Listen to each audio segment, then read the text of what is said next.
markets generally made further progress in the third quarter, and Wall Street reached a new all-time high in July, but returns were much more muted than during the first half of the year, and recent months have been marked by heightened volatility.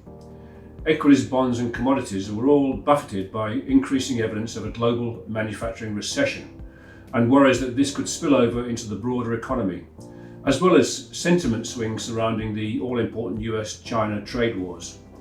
Thrown into this were mixed messages from the Fed and the ECB as these key central banks eased policy but then cast doubt over further easing moves. Reflecting the sense of uncertainty, the best performing assets in the quarter were safe haven government bonds, with US Treasuries up 2.6%, UK gilts 6.7%, Euro government bonds 3.8%, and gold was up 4.5%. In contrast, emerging markets were under pressure, with equities down over 4%, bonds down 2% and currencies falling over 3%. Developed equity markets made modest gains, led for once by Japan up 3.5% and the US up 1.5%. The MSCI World Index returned 0.5%, held back in dollar terms by falls in the euro and sterling. Key to market moves in recent months has been the indisputable evidence of a broadening global manufacturing recession.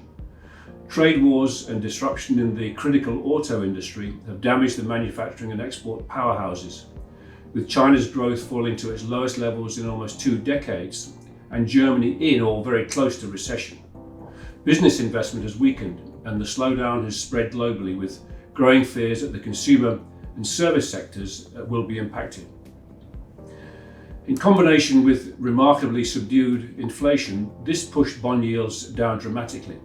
From 2% at the end of June, the yield on 10-year US Treasuries fell below 1.5% by early September, and for the first time ever, the yield on the 30-year Treasury fell below 2%, and the yield curve inverted across the curve, including the closely watched 2-year, 10-year, often seen as a reliable forward indicator of recession. Bond markets around the world followed, with record low yields in Europe and Japan, leading to $17 trillion of debt, close to 30% of the total outstanding, falling into negative territory, and several countries in Europe, including Germany, the Netherlands and Switzerland, having no government bonds with a positive yield. To say this is abnormal is an understatement, and it's increasingly raising questions about the longer-term unintended consequences of central bank policy. Indeed, this issue was explicitly raised by the ECB when, as expected, it resumed an easing policy in September, but also highlighted the negative side effects of monetary policy and stressed the need for fiscal easing to support the economy. In effect, it signalled that we're nearing the limits of monetary policy. The cut in the deposit rate by 10 basis points to -0.5%, the resumption of QE at 20 billion euros a month, and forward guidance to keep rates lower for longer and to maintain the asset purchase programme until just before rates are raised, implying that QE is now open-ended, were all welcomed by investors, but considerable unease was created by the caution around the limitations of monetary policy from here, the sense of abnormality be created, and the negative impact on savers, long-term savings institutions and banks, where the ECB made a concession by tiering the impact of negative rates. As expected, the Fed also eased policy during the quarter, with 2 cuts of 25 basis points each time to interest rates, and several other central banks eased policy or provided dovish forward guidance. Unlike the ECB, the Fed has more room to manoeuvre as it tightened materially during 2018, and the US economy has been relatively strong, to such an extent that the Fed was much less dovish than expected in its most recent meeting. It signalled no further cuts either this year or next, providing the dollar with considerable support. On a trade-weighted basis, the dollar was up 3.4% in the third quarter and has risen by over 12% since early 2018. However, recent data is showing US manufacturing suffering now from the global slowdown, and some evidence that this weakness is spilling over into confidence and spending more widely. The market's view that there will be further significant easing from the Fed is unlikely to be disappointed. Progress, or lack of it, in the US-China trade war led to frequent swings of sentiment during the quarter. Trump's policies and unpredictability continue to unnerve investors and are taking a toll on business confidence and investment.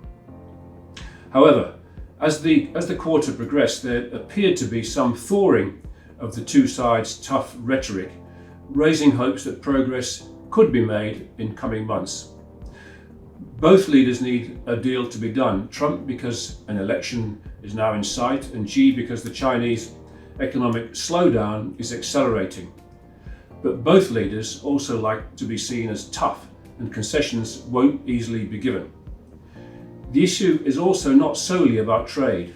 Forced technology transfer, theft of intellectual property, ease of access to the Chinese market, currency manipulation, and cybersecurity, they're all on the agenda of the Americans, and they're not readily solved. There is widespread bipartisan support for tackling these long-standing issues, so this US-China relationship is likely to remain problematic for some time yet, and barriers to trade could well continue as a weapon of policy, thereby extending this long period of uncertainty. Another major area of geopolitical uncertainty is the Middle East, and specifically Iran. The recent drone attacks on Saudi oil production facilities had a sharp but only short-lived impact on the oil price, as production was rapidly resumed into a market that's been oversupplied for several years, due in large part, of course, to the huge increase in production from shale in the US. However, the attack raises the stakes and risks in the region, with Iran widely thought to be its source. Given the rapid relative decline in the importance of oil in the global economy, the risks associated with Middle East instability are much diminished compared with earlier years, but they do remain a threat and an additional source of volatility in markets, especially if there's escalation which results in more permanent damage to oil output from the region. The seemingly interminable Brexit saga took so many twists and turns during the past few months that predicting its outcome is hazardous. With the October 31st deadline approaching, there is some hope, albeit quite low, of a deal being struck between the UK under new Prime Minister Johnson and the EU. Whatever the immediate outcome of the negotiations, a general election in the UK is near certain before the year end, and the result is likely to have longer lasting repercussions for the UK than Brexit. A shift to a far left Labour government with what is now known to be a radical policy agenda, the like of which has never before been implemented in the UK, is widely considered to have deeply damaging and long-lasting consequences. While polls are showing that the Labour Party is trailing well behind levels which would bring them a majority government, the risks and fears of a far-left government and a no-deal Brexit have resulted in a persistently weak currency and sustained underperformance of the UK equity market. Valuations of UK assets are at increasingly attractive levels, and a favourable outcome to these two imminent risk events would result in a sizable rally. Brexit has captivated attention but is not a globally significant nor financially systemic matter. What will drive markets in coming months is the state of the global economy. To date, the weakness we are experiencing has been driven by trade and manufacturing, while the key service sector has remained firm. Employment has been strong and the consumer is generally in good shape. There are no signs of systemic financial problems and an ensuing liquidity crunch, nor of capacity shortages, inflation, and a resulting need for a sudden tightening of policy. With inflation subdued, central banks have considerable flexibility in keeping policy ultra loose for much longer, thereby extending this extraordinary cycle. Slower for longer and rates lower for longer. But caution is warranted in the short term. Equity and bond markets have risen sharply this year, and valuations have become stretched in some areas. Yet the economic backdrop has deteriorated. Risks of a broadening slowdown and recession have increased, and corporate earnings are under pressure, especially in sectors most exposed to manufacturing.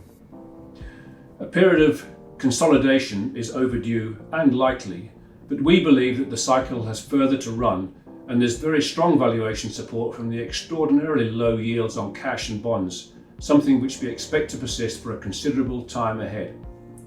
This represents a strong case for staying invested, while also ensuring genuine diversification in portfolios to provide protection from the risks and inevitable periods of shorter-term setbacks.